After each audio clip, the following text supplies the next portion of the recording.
Sud Radio, le journal des sports. Avec Morgane Thomas, au sommaire de ce journal, Morgane. Peut-être le tapis vert à cause d'un supporter. Quelle sanction après le match Bordeaux-Rodez? Le destin de plusieurs clubs sont en jeu. La pression de Nantes et Auxerre pour la dernière journée de Ligue 1, on y revient. Et puis c'est surtout jour de barrage en rugby. Un beau programme à suivre.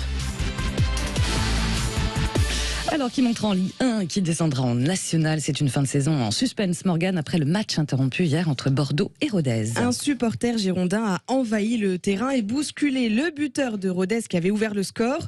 Action malheureuse qui a mis fin à la rencontre à la 23e minute seulement. L'arbitre Nicolas Rainville était en colère hier. Une personne prive peut-être 42 000 personnes ainsi que nous acteurs de faire notre métier et de finir ce beau moment de sport malheureusement gâché par une personne.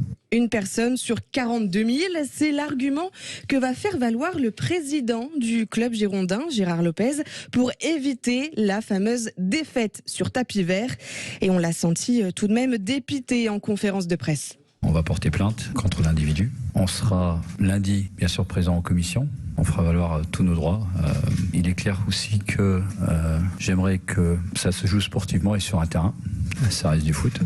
Le destin de Bordeaux, mais aussi de Metz, de Rodez et d'Annecy se jouera donc lundi lorsque la commission rendra sa décision. Oui, et puis c'est pas le seul match qui a été interrompu hier, Morgane. Signe que la Ligue 2 soulève les foules. Les rencontres entre le Havre-Dijon et Nîmes-Sochaux ont aussi été suspendues, mais là sans grave conséquence pour le coup. 1-0 pour le Havre et la consécration de retrouver la Ligue 1 après 14 ans d'absence.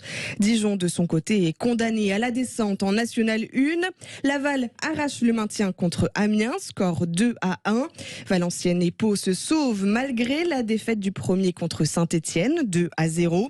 Et pour rappel, Nîmes et Niort sont relégués. Voilà, dénouement final en foot ce soir avec la dernière journée de Ligue 1 à 21h. L'autre dénouement, oui, Nantes va tenter de sortir de la zone de relégation. Deux choses à faire, gagner contre Angers et surtout espérer la défaite d'Auxerre qui accueille le deuxième Lens avec un contexte défavorable pour les Nantais puisque la tribune Loire dédiée aux supporters canaris reste fermée. Une sanction prise après le lancer de fumigène contre Strasbourg lors de la 34e journée. Et ce soir, c'est aussi le dernier match de Christophe Galtier comme entraîneur du PSG. C'est officiel, plus de Galtier la saison prochaine. Sergio Ramos aussi quitte le club. Le contrat de l'Espagnol n'a finalement pas été reconduit. Le PSG, déjà champion de Ligue 1, affronte Clermont ce soir à 21h. Ajaccio reçoit Marseille. L'OM aussi, d'ailleurs, se sépare de son entraîneur. Bye bye Tudor. Nice accueille Lyon. Lacazette, d'ailleurs, voudra rattraper Mbappé, meilleur buteur de Ligue 1 pour le moment, à un petit point devant le Lyonnais. De son côté, Reims reçoit Montpellier, Troyes, Lille, Lorient, Strasbourg. Brest accueille Rennes et Monaco affronte Toulouse. Rendez-vous à 21h ce soir. Et oui, bien à la même heure, ce sera les premiers matchs de barrage de top 14. Sacré dilemme. Qu'allez-vous regarder et surtout écouter? Puisque si vous êtes sur Sud Radio Rugby ce soir, vous vivrez l'Access Match en direct entre Perpignan et Grenoble. Des Catalans 13e donc. Et le demi de mêlée, Tom et Cochard, c'est à quoi s'attendre ce soir? C'est entre guillemets un peu frustré, je pense, de leur finale, parce que c'est une équipe qui joue très très bien au rugby et cette finale était un peu cadenassée, donc je pense qu'ils vont jouer sans complexe, donc il va falloir s'attendre à du jeu, à une finale un peu débridée et ça va être un dur combat. On va tout faire pour relever ce défi. Défi aussi pour le derby francilien entre le Racing et le Stade français. Affrontement à Jean-Bouin à 14h. Le vainqueur se mesurera à Toulouse en demi-finale. C'est vendredi prochain. Et forcément des rencontres à suivre en direct avec toute l'équipe Sud Radio, la radio du rugby. Morgane, on quitte la pelouse pour la terre battue, direction forcément Roland-Garros. Et là encore, un troisième tour sans Français.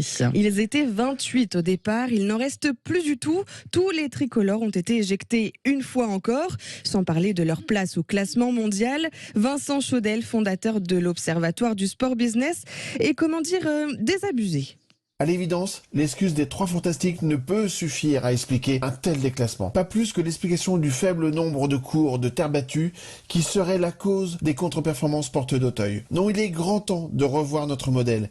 Si techniquement, nous savons former des sportifs de haut niveau, mentalement, nous n'y sommes pas du tout. Trop de confort, pas assez de responsabilisation, Pas de refus de la défaite, ni d'obsession d'effacer Yannick Noah, le dernier tricolore à avoir soulevé la Coupe des Mousquetaires il y a 40 ans déjà. Et puis, il y a notre culture Poulidor, cette fâcheuse tendance à valoriser le beau perdant et à critiquer le prétentieux gagnant. Mais pour ça, il faudra probablement plus de 40 ans pour en changer. On va pas attendre 40 ans, Vincent Chaudel, pour regarder Roland Garros.